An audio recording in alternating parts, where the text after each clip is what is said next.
Hello and welcome into BTN's Take 10 podcast. This is Alex Roux of BTN, and I'm currently narrating this edition of the podcast from Iowa City as we're wrapping up kind of the back end of the BTN Bus Tour. We got a few stops left, hitting Iowa here tomorrow morning, then on to Illinois, and finishing up at Northwestern. So catching up with the podcast game, we got the middle of the tour, the end of the Eastern leg to get to in this episode. I'm kind of compiling all the interviews now and getting them out as quick as I can. So this episode's going to feature interviews from Penn State, Michigan State, and Michigan. So 3 contenders in the Big Ten East, 3 great interviews with some fun personalities in the Big Ten East. And then we'll get the rest of the interviews out in the next week or two to come before the season gets underway here at the end of August. So just a quick intro here. We'll tell you the names of the guys, and they'll tell you a little more about who they are and get into their backgrounds and the interviews themselves. In State College, we talked to Jan Johnson. Cool story about a former walk-on and Penn State wrestler who is now a starter and starting linebacker at Penn State. Moving on to East Lansing, we got David Dowell, who is a difference maker on that defense there for the Spartans. And in Ann Arbor, wrap this episode up with Sean McKeon, who has an interesting background from the East Coast, played in an interesting high school offense, and had some fun things to talk about being in a team with high expectations in Ann Arbor. So all 3 teams had high expectations. All 3 guys are fun to talk to, and we'll get into those right now. It's the second episode of our 2019 BTN Bus Tour edition of the Take 10 podcast, and the first interview with Penn State's Jan Johnson.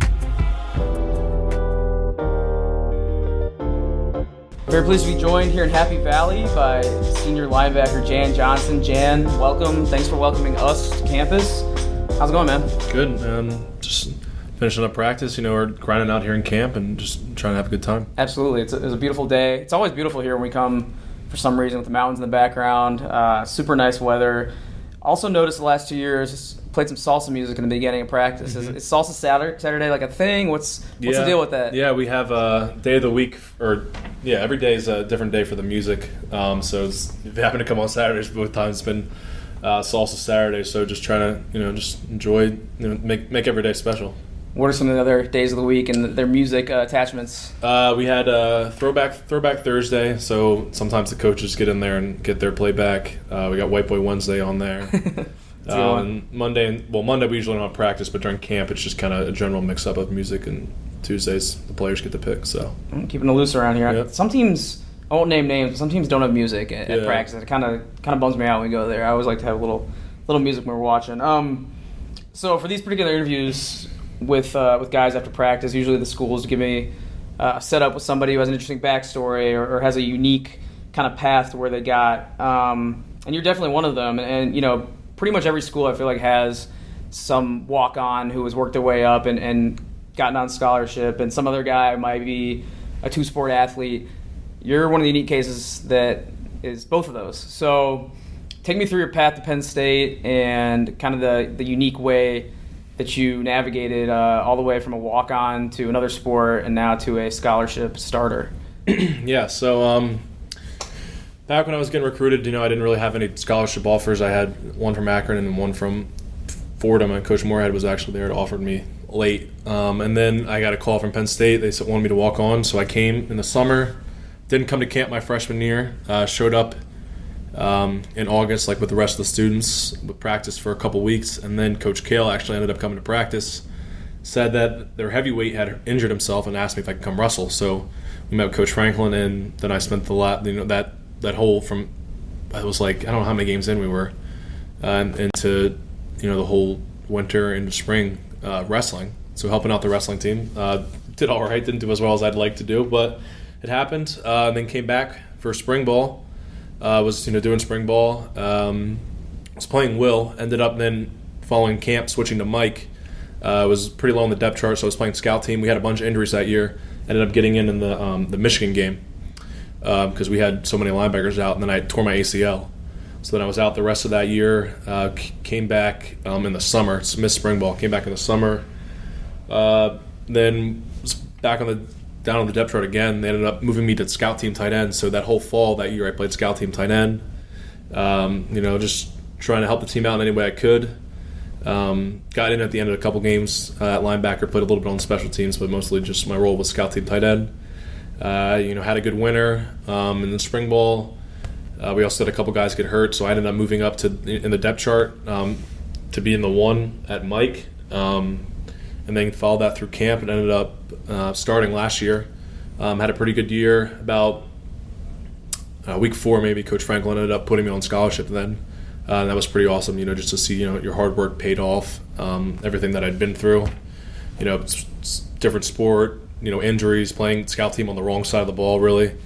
It was nice and rewarding to get put on scholarship, and then, had a pretty good season last year. Yeah, for sure. And backing up a little bit, Cale Sanderson had a conversation with James Franklin, right, to kind of open up that possibility. Mm-hmm. I feel like that's unique. Like, not everywhere would there be that sort of relationship between the coaches. Yeah.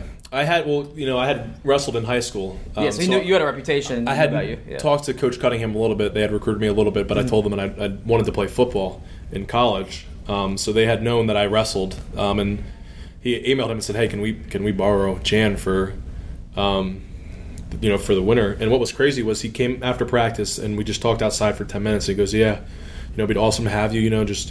Be a morale booster for the guys." So we someone wrestling in the spot, and he said, "We're going to win a national championship this year, so it's going to be awesome." And sure enough, we won a national championship. Right. So your reputation kind of preceded you. You were a great wrestler coming up. You come from a great wrestling family. Mm-hmm. Your dad and uncle wrestled at Penn State. So with you, how did football, I guess, become a priority instead of wrestling? You kind of spoke it into existence. You wanted to be a football player first, and then wrestling kind of came in afterwards. But why football first? Just when I was younger, ever since I was little, we've been coming to Penn State games. Was a huge fan as a kid. I remember when I was in 8th or 9th grade, they were playing Michigan in a whiteout, and someone had gotten an interception, and the place was just going nuts, and you could feel the stadium just shaking. And I was just like, man, there's nothing like it. Like, I'd love to come play football here. And then that's when it kind of really started that I realized I kind of wanted to play football more than wrestle. So when you walked on here, was it a preferred walk-on, or did you just kind of one of those things where you walk up to coach and it's like, hey coach, give me a chance here? Yeah, it was a preferred walk-on. Yeah. So I had spoken to them a little bit before, and they'd asked me to come walk on. Yeah, and as everyone who's probably listening to this knows, this isn't like a cute little wrestling program, that you just want to get involved with on campus. Mm-hmm. Penn State's a dynasty.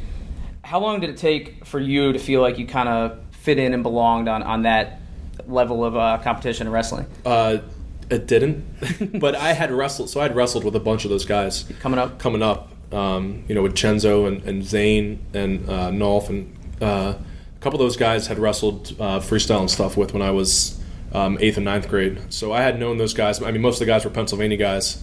Right. So I had wrestled with them. We'd seen each other at states and stuff. So I knew most of the guys on the team already. Mm-hmm. So I kind of I felt I was good with the friendship and stuff. But it's just a next level when you're in that room. There was 2 Olympic champs that were there when I was wrestling. Coach Cale and Varner were in there. So it's just the amount of talent that's in that room is unbelievable. What's the toughest part of being a wrestler and just committing to that lifestyle? Because at a much lower level, obviously, my friends are wrestlers in high school. I spent some time going to matches and hearing kind of about their diet and stuff like that. And I also went to another big wrestling school in the Big Ten and went to Illinois. So I interviewed some of those guys there. What's the most difficult part, do you think, just keeping your body right and kind of being in that grind of a season? Yeah, it's just discipline, really. It's knowing how to manage your weight the correct way, knowing how to train the right way, knowing when you need to give your body a rest or knowing when you need to push it harder. There's a lot of drilling and stuff in that sport. There's not a lot of, the matches aren't long. 7, what are they? 2, 2, 3, yeah, 3, 2, 2. So 7 minutes. It seems like a while, but really it's not that long. You practice hours for just 7 minutes on the mat. Sure. So it takes a lot of discipline, in your life, with your habits and stuff, and just trying to maintain your body weight. So back to football now. We just saw a young team practice, a young and very talented team practice. There's only something like 15 or so seniors, and you're one of them. So being a senior now, what's a responsibility or a role you've had to take on that you might not have realized was it even a thing when you were coming up as an underclassman? Just just the standard we have. Coming up, I just kind of watched those older guys and just everything that they did. I just tried to mimic. So whether that's at practice, in meeting rooms and stuff, and when you realize that you kind of got to make sure that you're doing everything correctly too as a senior, because you don't want to be telling a guy he should be doing this, doing that, and then you're not following it. So it's really kind of helping you keep yourself in check, and as well as keeping them in check. It's just trying to set that standard every day for who we want to be and what we want to be as a program. So I've sat in these chairs, I guess, with a couple other Penn State players the last 2 years I've been here, and when I start talking about other teams or kind of outside goals, they kind of shut down. It's like the James Franklin thing. So I'm not fully expecting to get an answer here, but I'll try anyway. Do you guys feel overlooked at all in the East with Ohio State and Michigan getting a lot of the hype? Ohio State winning a couple years ago, Michigan being picked to win this year. What do you guys, I guess, see? How do you guys see yourselves being portrayed, I guess? Yeah. We're not really worried about it right now. We're focused on just our camp right now and just trying to get better at what we do. We're focused on perfecting our defense and trying to shut down our offense right now is what our main goal is. That was a test, Jan. You passed. Franklin's going to listen to this and be happy. All right, before we wrap up, I'm curious, what do you get into outside of sports? What are some hobbies? You got any shows going on? What's your life like outside of these walls? Well, last year it was mostly school. I mentioned to you a little bit earlier. So I was really just studying a lot last year. Trying to watch, was trying to balance studying and watching as much film as I can. So now this year it's more focused on film and then just, video games to relax me, really. PS4, Xbox, what do you got? PC. Which games? Overwatch and Fortnite and Summoner's War. So just...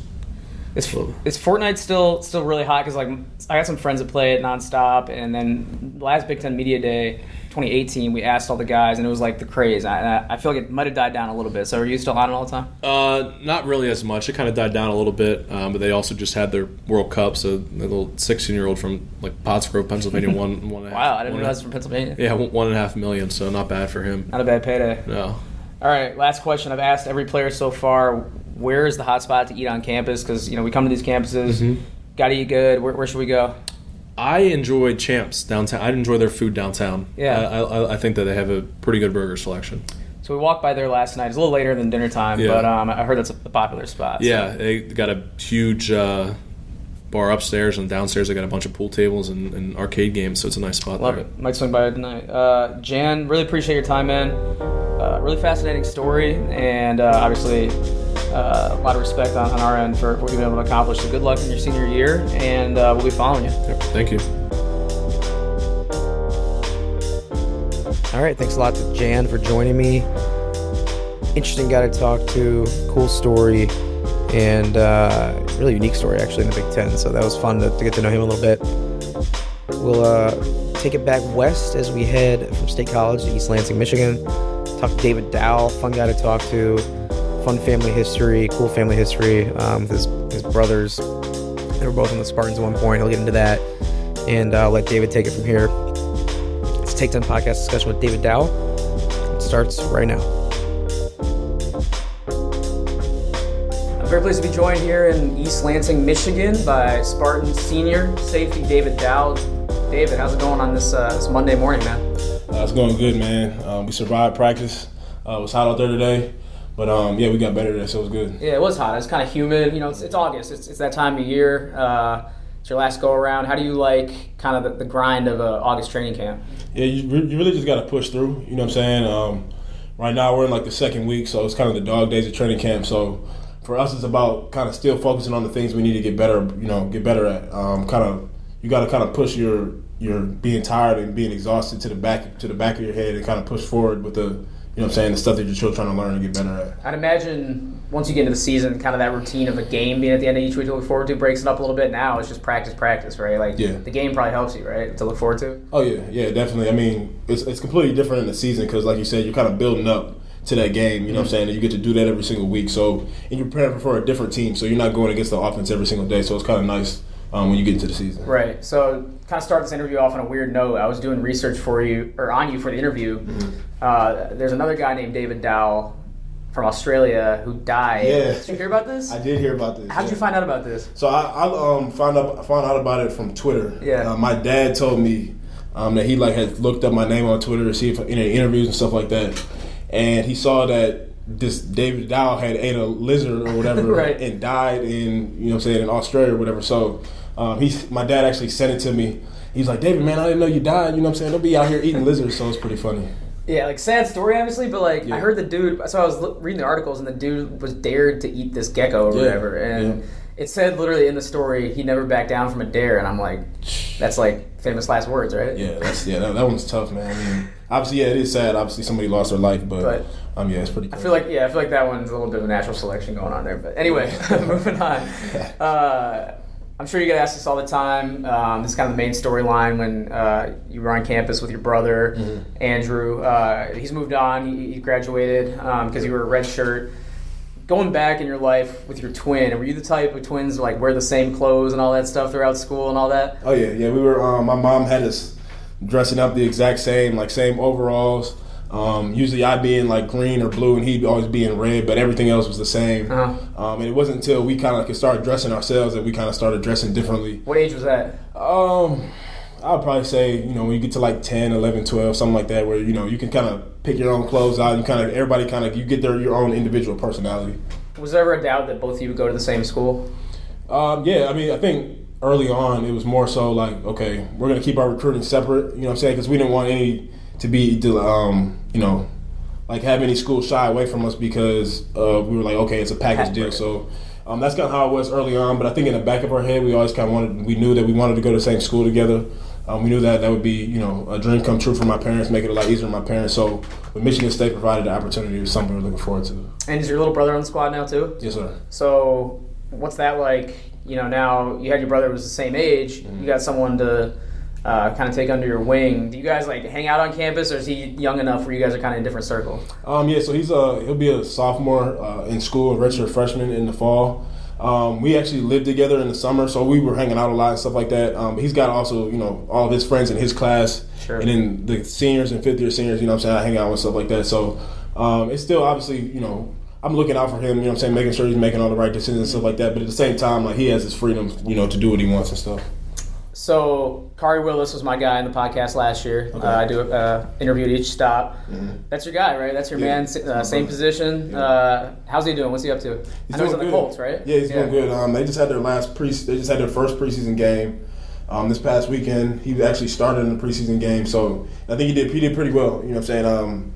I haven't talked to him in a few weeks. I got to FaceTime him here soon, but he's doing really well. I'm excited to see what he does this year. He was one of my favorite guests because he was just so focused and determined. Every word he said is kind of just had that steely resolve in it. Just like what he did with the Big Ten Media Day launching speech. That dude, you see why he's successful. Oh yeah, for sure. Yeah. Got to ask you about something I was curious about in your bio. It says you're a member of the Eagles Leadership Council, Michigan State football. I don't know what that is, so can you explain what that is and how you became a part of it? Yeah, so the Eagles Leadership Council is it's basically a group of older guys on the team, whether it be juniors, seniors, some sophomores, and it's kind of the representation for the team. You know what I'm saying? When us as the team, when we have a meeting about something, you know what I'm saying, those are the guys that are running the meeting. When it's something that Coach D wants to talk to the team about, those are the 10 to 12 guys that he goes to and talks to. So you got your captains, which come from that leadership council, you know what I'm saying, that we'll pick next week. But the leadership council is just guys on the team that either have been here for a while or are in leadership roles, or that we're trying to get into leadership roles and just kind of help make decisions for the rest of the team. So if someone select you to be on that, or how do you earn your way onto that? Yeah, you're selected. So the team, so we do 2 selections. We do one in the spring before spring ball. And the team selects you, and then we do one after fall camp where we do another one. So. And where does the Eagles name come from? I actually don't know that. That's a good question. I don't know. Yeah, I was curious, kind of random, but that's obviously a cool honor for you to be on. Yeah. I was checking up on your Twitter account, and you tweeted recently this season finale, or this is the finale season. Yeah. Yep. And you said the finale is always the best episode. Yes, sir. So tell me why you think that'll be true for you guys here in 2019. Well, really, I just think Coach D really has been talking about since I've been here. Seniors got to have their best year, So all the good things, great things I've done in the past, I'm saying, it's been good. But I want to go out on top. I want to go out and have my best year individually and help us have our best year as a team. You know what I'm saying? my redshirt year, we went to the college football playoff, you know what I'm saying? And then we've been good at times, we've been bad at times kind of from there on. So I want to get back to that level of, New Year's Six championship, you know what I'm saying, Big Ten championship, that type of stuff. So that's the level we want to get to as a team. And so I know my play has to be the best that it's ever been to get there as well. Yeah, defense certainly hasn't been a problem for you guys. So see how far you guys go heading into the season. Obviously high expectations here. We were walking through your lobby next door here and all the trophies and the swag and the guys in the NFL on the walls. But the thing that stood out, obviously, is the new lime green uniforms that are on the mannequins out there. Give me your thoughts, your opinions on those, I guess, kind of controversial uniforms, because everyone's had takes about them on Twitter and all that. Yeah, I think for us as a team, they've kind of grown on us.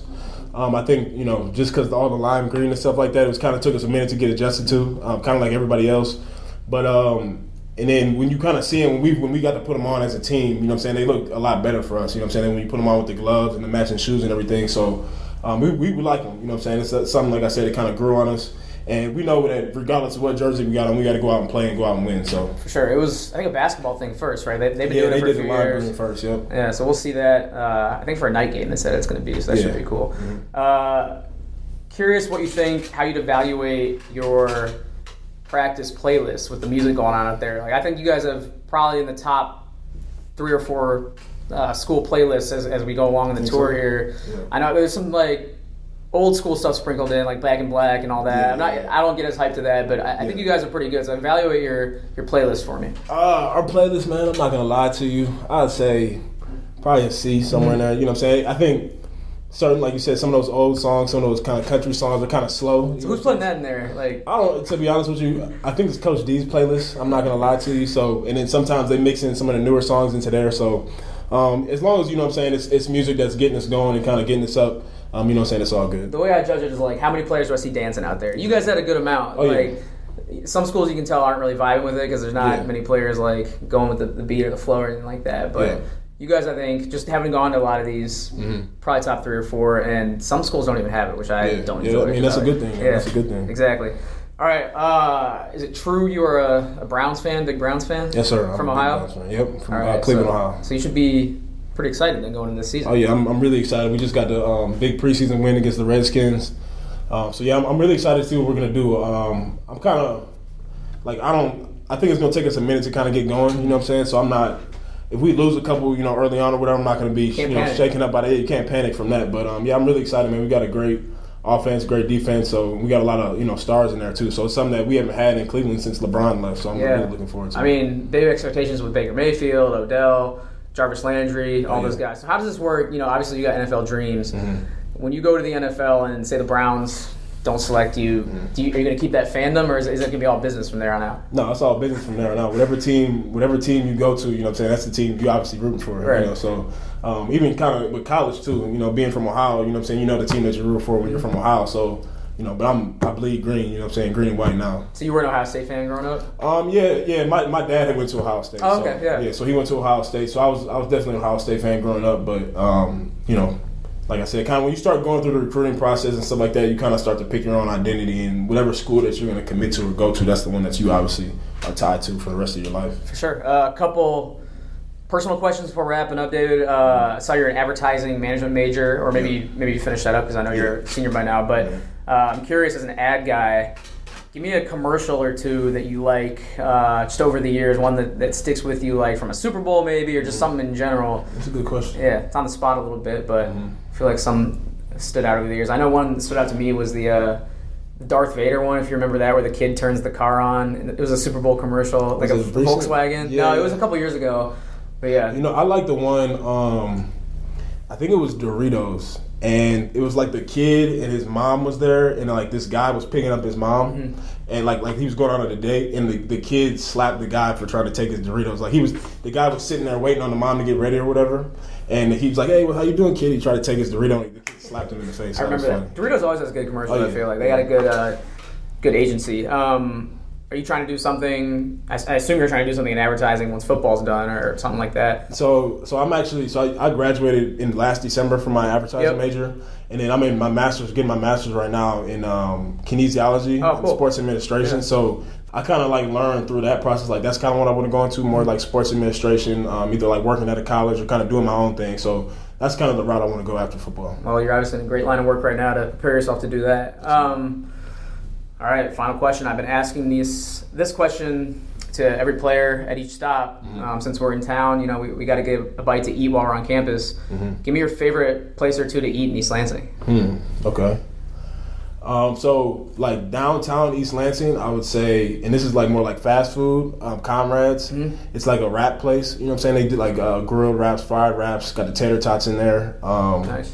If you're gonna go there, best one to get is barbecue steak. And if you want something that's more kind of done up, like in the Lansing area, it's like over by Eastwood Mall. It's called Capital Prime, and so you can get the good steaks, you know what I'm saying, the seafood and everything like that. I was wondering if you were going to say that. We actually went there last night. Okay, so yeah. It was solid. It was a good spot, yeah. That's a spot. It was nice and bougie, you know. Oh, yeah. Get a nice Sunday steak dinner. Yes, sir. So we think alike on that front. David Dowell, that's all I got for you, man. Good luck in your senior year. Thank you. Good luck in the finale, as you put it, and we'll be watching. Yes, sir. I appreciate it. Thanks for having me. Yep. All right. Shout out once again to David for joining me.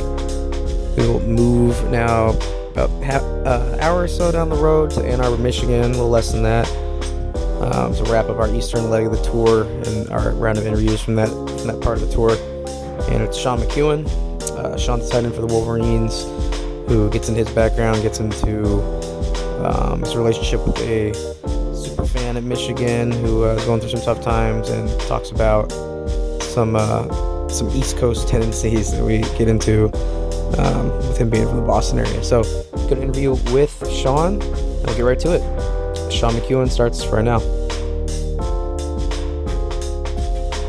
All right, very pleased to be joined here in Ann Arbor after Michigan football practice by Wolverines tight end Sean McKeon. And first of all, we got to start right there because I got to ask, with the way it's spelled, it's like McKeon. How many guys or reporters get that wrong on the first try? Yeah, quite a few. I know even Coach Harbaugh got it wrong a little bit, but it's Irish, so it's pronounced McKeon. Did Coach Harbaugh get it wrong when he was recruiting you? A little bit, yeah. Not up to a great start then on the recruiting trip, but clearly you forgave him, though. Yeah, definitely. So, getting into your background, I know you're from the East Coast. You're from the Boston area, correct? Yeah. You know, you're a big Patriots fan, I assume. Tom Brady, which fits here at Michigan. And real quick, just for all the Big Ten fans listening, can you change the general perception of Boston and New England from Midwesterners' perspective? Because I feel like you guys get a bad rap in these parts, and I don't know how much of it is deserved. You know, I think people are just kind of jealous of the Patriots' success, honestly. But, Guilty, right? Yeah. I know it's tough being a Lions fan, but, you know, they're coming along. And I think, you know, the Midwest is kind of similar to New England in a sense, you know, pretty gritty regions of the U.S., so definitely I enjoy living in both of them. Yeah, and I was testing you with those first couple questions. I want to see if any Boston accent came out, but you really don't have any. Like, what's the deal there? What's going on? No, I don't really have it that much, but definitely my dad does quite a bit, and my grandparents do. But I guess it kind of skipped my generation. So did you ever have one, or just kind of, like you said, never really took hold? I did a little bit when I first came here, and guys on the team kind of made fun of me. They bullied you out of it then. Yeah, they kind of bullied me out of it. So. You know, kind of more just normal, non-Boston accent now. All right, well, you know, I love a good Boston accent in a movie, but I could see, you know, if you hear it every day, it turns your head a little sideways. So we'll shift gears a little bit. Sean, I want you to tell me about your guy, Larry Prout, because around here, his story is well known, but, you know, for fans that might not be Michigan fans, they might not know about his story. So obviously struggles with an ailment, and you guys have kind of embraced him. So can you get into his story? I know you have a close connection with him. Yeah, definitely. You know, he comes to almost every home game. You know, he's great to see him on the sidelines. You know, we cheer him on. So I'm not sure of the total number now, but I believe it's somewhere over 100 surgeries. So that's kind of unbelievable. To treat spina bifida, right? Yeah. So, you know, it's always great to see him cheering us on. You know, he always is the first guy off to greet us when we come off the bus, again, to the stadium. So, you know, we really embrace him. We love having him around. You know, he really inspires a lot of the guys on the team. So I saw recently he got to meet Tom Brady. Do you have to go to him and kind of ask what Tom's like? I don't know if you've met him, but I feel like it's kind of hard to meet Tom. Yeah, well, he actually came to a game here my freshman year. He gave us a speech. I believe it was before the Colorado game. So that's the only time I've kind of, met him a little bit. But, it was definitely pretty cool that Larry got to meet him during the Lions-Patriots preseason game the other day. Yeah, for sure. Want to talk a little bit of Michigan football for sure before we get you out of here. Chad, your SID or Michigan's SID here, let me know that you played a really old-school offense in high school, and that's kind of obviously, if you're doing like a wing tee or a run the ball in the ground type offense, it's a lot different than what the new offensive coordinator Josh Gaddis is bringing. So, one, give me like the elevator speech about what it was like playing as a tight end in that offense, and then how it's evolved in your playbook over the last 4 years from high school. Yeah, so played in the wing tee offense, which basically we didn't have any receivers. We had 3 running backs, 2 tight ends every play. So that was a little tough. It definitely made me a pretty good blocker, though, I would say. And, we only passed a couple times a game, but, luckily those were mostly towards me. Right. So definitely different than what we do now, kind of spreading it out more. So that was probably the biggest adjustment for me coming to Michigan, was just working on, running routes, a lot of different routes that we have now, and, really focusing on just everything in the pass game in general. But definitely really excited to be in this new offense that Coach Gaddis has put together for us, and it's going to be good. Yeah, hearing you describe that, I think my high school ran a similar thing like my last 1 or 2 years, and it's giving me flashbacks, like a little bit of PTSD, because it was... Yeah, we weren't very good at running it, so that's why it's kind of tough to watch. I'm sure you guys were probably a little better.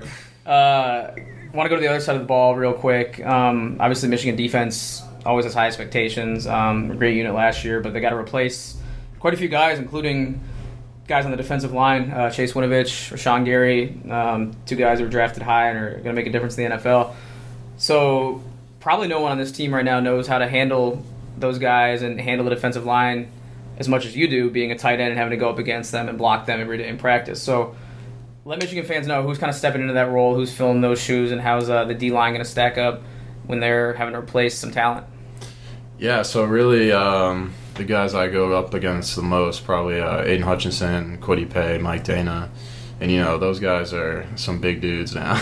They really worked hard in the summer conditioning. They're all really strong, really big. Really impressed with, honestly, all their quickness and strength. So definitely not an easy task to block any 3 of those guys. So, I think they're going to fit in for Chase and Rashawn, pretty well.